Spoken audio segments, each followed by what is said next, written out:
একজন হাই বলো। হাই, কেমন আছো? আমি ভালো আছি। সবাই ওকে, ঠিক আছে, চল। বাই। তো গুড মর্নিং বন্ধুরা, কেমন আছো তোমরা সবাই? আশা করছি সবাই খুব ভালো আছো। তো এই যে আজকে একজনকে দিয়ে নতুন একজনকে দিয়ে ভিডিওটা স্টার্ট করলাম। তো অনেক ভেবেচিন্তে কথা বলছিল, তারপর আমি বললাম থাক, তুই এবার অনেক বলে ফেলেছিস, এবার আর তোকে বলতে হবে না। তো এই যে সকালের কাজ, মেয়ের ব্যাগ গুছিয়ে দেওয়া, মেয়েকে রেডি করে খাইয়ে ঠাইয়ে রেডি করে স্কুলে পাঠানো, এটা একটা বিশাল বড় কাজ সকাল সকাল। তো এই যে ওর বাবা জুতোটা পরিয়ে দিচ্ছে, আমাদের যদিও পাশেই স্কুল, তো ওর বাবা গিয়ে দিয়ে আসে আর আমি নিয়ে আসি। এই যে 12টা অবধি এখন ও স্কুলে নিশ্চিন্ত একদম। তো চলে গেল স্কুলে, চলো আমরা ঘরে চলে আসলাম। আমি ঘরে চলে আসলাম, এবার এসে দুধ নিয়ে বসিয়ে দিলাম চা। সেই আবার নতুন করে দিন শুরু, একই কাজ। তো যাই হোক, চাটা করেই দেখো চলে আসলাম বিছানাটা গোছাতে। বিছানার অবস্থা খুব বেহাল হয়েছিল। স্কুলে যাওয়ার সময় তাড়াহুড়ো করে সব যেরকম সেরকম থাকে, তারপরে আমি সব গুছিয়ে নিই। তো দেখো এই অর্গানাইজারগুলোর মধ্যে আমি ছোটো ছোটো সব মেয়ের জিনিসপত্র রাখি, আর বেড কভার, তারপরে তোমার বালিশের কভার, এগুলো রাখি, তো খুঁজে পেতে খুব সুবিধা হয়। তো দেখো এই যে চাদরটা আমি চেঞ্জ করলাম, আজকে অনেক দিন হয়ে গেছিলো চাদরটা। তো নতুন চাদর পাততে দেখবে মনটাও খুব ফ্রেশ লাগে, আর ঘরের লুকটাও খুব ভালো লাগে।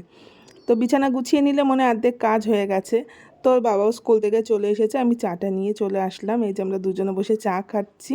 আজকে তো বাবার ছুটি, তার জন্য কেনা ব্রেকফাস্ট নিয়ে এসেছে। তো ব্রেকফাস্টটা করে চলে এসেছি রান্নাঘরে। তো রান্নাঘরে আমি এখন আলু ভাজা বসিয়ে দিয়েছি আমার হাজব্যান্ডের জন্য। ওর আলু ভাজা মাস্ট, কিছু দাও না দাও একটু আলু ভাজা ভাত দিলে ওর হয়ে যাবে। কিচ্ছু মানে সেরকম খাওয়ার কোনো ইসে মানে নেই, কিন্তু মানে সব কিছু খেতে চায় না, এক কথায় ওই আলুটাই মাস্ট, আলু দিলে আর কিছু চাই না। এই মেয়ে মাছের ঝোলের সবজি, মাংসের আলু, ধনেপাতা, পেঁয়াজ, টমেটো, আদা, রসুন সমস্তটুকুই কেটে নিয়েছি। তো আজকে হবে মাংস আর কাচকি মাছ হবে। ওই কাচকি মাছের জন্যই ধনেপাতাটা কাটা, আর ওটা হচ্ছে তেলাপিয়া মাছটা হচ্ছে মেয়ের জন্য ঝোল হবে। তো এই দেখো কাচকি মাছ, তোমরা কি মাছ বলো, এর নাম বলো, তাহলে আমাকে জানিও। আমরা তো কাচকি মাছই বলি। আর ওই যে মাংসটাও সেদ্ধ বসানো হবে, তাই প্রেশারে ধুয়ে রেখেছি। এই যে সব কিছু মশলা দিয়ে মেখে মাছটাকে বসিয়ে দিয়েছে, আর ওইদিকে মেয়ের ঝোল ফুটছে।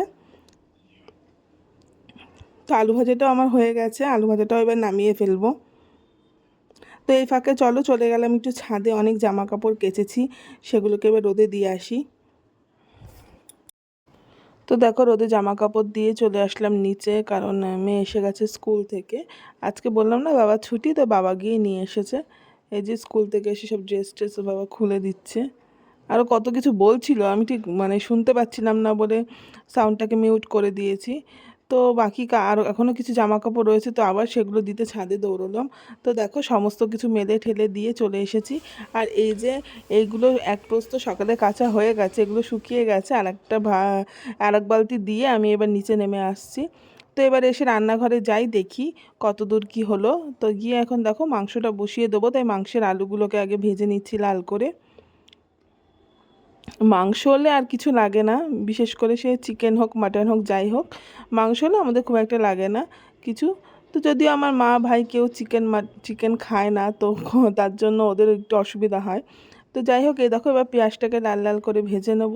ভেজে এবার মশলাটা দিয়ে ভালো করে কষিয়ে সেদ্ধ করা মাংসটা দিয়ে কষাতে হবে। কষিয়ে আমি এবার গরম জল, টমেটো টমেটো কষিয়ে ভালো করে দিয়ে এরপর ঢেকে দেবো মাংসটা। আস্তে আস্তে সিম করে দেবো, এবং তাই মাংসটা আস্তে আস্তে এবার সেদ্ধ হয়ে যাবে। তো এইদিকে মাংস হতে থাক, তারপরে মাংস টাংস হয়ে গেছে, আমি স্নান ধান করেও চলে এসেছি। এবার চলো তোমাদের মেনুটা দেখিয়ে দিই। এই যে সাদা ভাত আছে, আর আছে আলু ভাজা, স্যালাড কেটে নিয়েছি, এই হচ্ছে আজকে মাটন, আর হচ্ছে কাচকি মাছের ঝাল। তো খেয়ে দিয়ে আমি একটু শুয়েছিলাম, তো সন্ধ্যাবেলা হয়ে গেছে। গুড ইভিনিং ফ্রেন্ডস, তো চলে এসেছি সন্ধ্যাবেলা। অনেক দিন আগের কটা চিকেন ছিল, তো ভাবলাম একটু চিকেন পকোড়া করে নেওয়া যাক চায়ের সাথে। শীতকালে খেতে খুব ভালো লাগে গরম গরম চা আর চিকেন পকোড়া। যদিও কফি করার কথা ছিল, অ্যাকচুয়ালি আমি না একদম ভুলে গেছি কফি করতে। তো চাটাই তাই মানে ভুল করে চাই বসিয়ে দিয়েছি। তো যাই হোক, এ দেখো পকোড়াগুলো ভেজে নিচ্ছি, আর সত্যি বলছি দুর্দান্ত হয়েছিল খেতে। নিজে করছি বলে বলছি না, তো মানে খুব খুব খুব টেস্টি হয়েছিল। তো যাই হোক, এই যে পকোড়া কটা ভেজে নিচ্ছি আমি, আর এদিকে চাটাও প্রায় হয়ে এসছে। তো তারপরে দেখো ওর বাবা মেয়েকে নিয়ে পড়তে বসিয়ে দিয়েছে। তো অনেক দিন পর ওর বাবার কাছে পড়তে বসেছে, তো ওর বাবা এখন পড়াচ্ছে, আমি ভাবলাম আমি রুটি কটা করে নিই। তো রাতে এই হবে ডিনার, রুটি আর মাংস, তো আর কিছু না। তো এই কটা রুটি করে নেব। তো আজকে ভিডিওটা বেশি বড় করব না, এখানে ভিডিওটা শেষ করে দেব। যদি আমার ভিডিওটা তোমাদের ভালো লেগে থাকে প্লিজ বন্ধুরা একটু লাইক কমেন্ট আর চ্যানেলটাকে সাবস্ক্রাইব করে দিও। জানি না কেন ভিডিওতে একদমই ভিউজ হচ্ছে না, কি অসুবিধা হচ্ছে না হচ্ছে কিছুই বুঝতে পারছি না। তো কি হবে আমি জানি না, ভিডিও করতে হবে তাই করছি, কিন্তু মন থেকে খুব খারাপ লাগে যদি ভিউজ না হয়, তাহলে ভিডিও করার ইচ্ছাটাও চলে যায়। তো যাই হোক, অনেক কথা বলে ফেললাম, তোমাদের সাথে গল্প করতে করতে আমার রুটিগুলোও করা হয়ে গেছে। তো বেশি নয়, 5টা রুটি হয়েছে, আমার হাজব্যান্ডের জন্য 3টে, আমার 2টো। তো এই রুটিগুলো সেঁকে নিয়ে এবার আমরা রাত্রিবেলা খেয়ে নেবো। এদিকে ওর পরোটা হয়ে গেছে, রুটি করে তারপরে মেয়েকেও খাইয়ে দিয়েছিলাম। তো চলো টাটা, ভিডিওটা এখানেই শেষ করলাম। তো টাটা ফ্রেন্ডস, ভিডিওটা আজকে এখানেই শেষ করছি। যদি ভিডিওটা ভালো থেকে থাকে প্লিজ লাইক কমেন্ট আর আমার চ্যানেলটাকে সাবস্ক্রাইব করে দিও। Tata, good night.